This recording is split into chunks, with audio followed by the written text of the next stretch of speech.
Bentuk perlawanan terhadap perpajakan. Apa sih perlawanan terhadap perpajakan itu? Perlawanan terhadap perpajakan merupakan suatu bentuk penolakan terhadap kewajiban perpajakan yang dilakukan oleh individu ataupun badan usaha. Penolakan ini bisa diarahkan kepada kebijakan pemerintah, sistem perpajakan, dan juga ketentuan kewajiban perpajakan. Salah satu contoh bentuk perlawanan terhadap perpajakan yaitu Gerakan Garam atau Salt March adalah aksi protes besar yang dipimpin oleh Mahatma Gandhi pada tahun 1930. Gerakan ini muncul karena pemerintah kolonial Inggris menetapkan monopoli garam di India, yang artinya India nggak boleh ngebuat garam itu sendiri dan harus ngebeli di pemerintahan Inggris dengan harga yang cukup mahal. Padahal garam itu merupakan kebutuhan pokok bagi semua orang, mulai dari miskin maupun kaya. Bentuk-bentuk perlawanan pajak yang pertama itu ada perlawanan aktif, yaitu tax avoidance atau penghindaran pajak, yang dimana dilakukan cara memanfaatkan celah dalam peraturan perpajakan untuk mengurangi beban pajak secara legal. Meskipun saat tindakan ini kerap dilakukan kritik karena dianggap tidak mendukung semangat perpajakan. Tax avoidance memiliki contoh. Yang pertama, mengalihkan aset ke negara dengan pajak rendah. Yang kedua, mengatur laporan keuangan supaya sesuai dengan aturan tapi beban pajak turun. Meskipun tidak melanggar hukum, tax avoidance ini sering sekali dianggap tidak etis karena sering terlihat mengakali sistem dan tidak mendukung keadilan perpajakan. Selanjutnya ada tax evasion.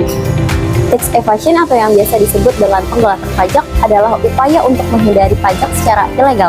Hal ini termasuk tindakan kriminal karena wajib pajak sengaja menyembunyikan informasinya agar tidak membayar pajak. Contoh dari tax evasion yang pertama, memalsukan laporan keuangan. Yang kedua, tidak melaporkan keuangan.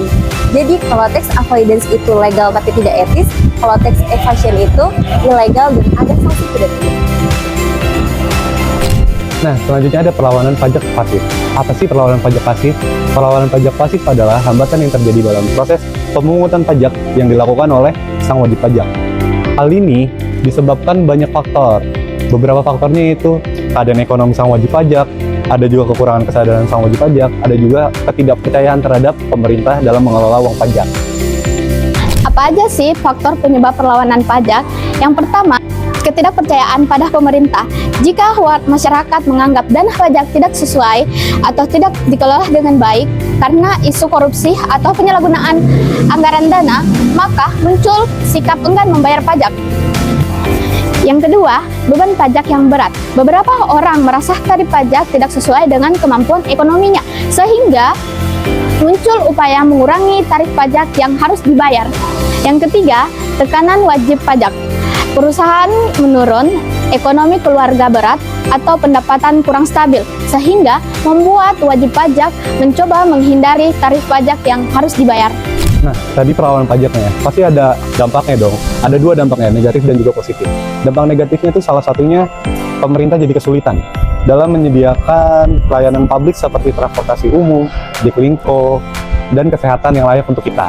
Ada lagi dampak negatifnya, yaitu jadi investor-investor asing jadi takut dalam berinvestasi ke perusahaan-perusahaan yang terkena sengketa pajak ini.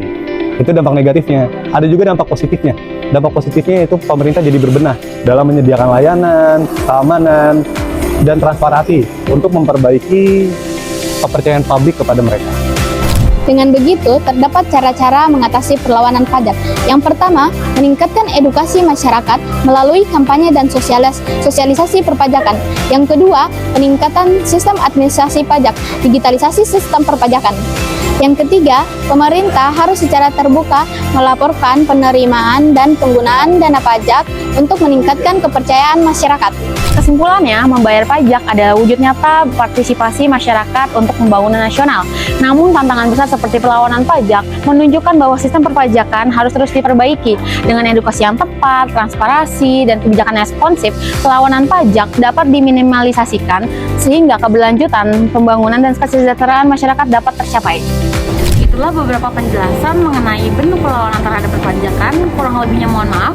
Pergi ke pasar membeli rambutan. Cakep. Rambutan manis dibungkus rapi. Cakep. Presentasi kami sudah disampaikan. Semoga memberi manfaat bagi teman-teman di sini. Wassalamualaikum warahmatullahi wabarakatuh.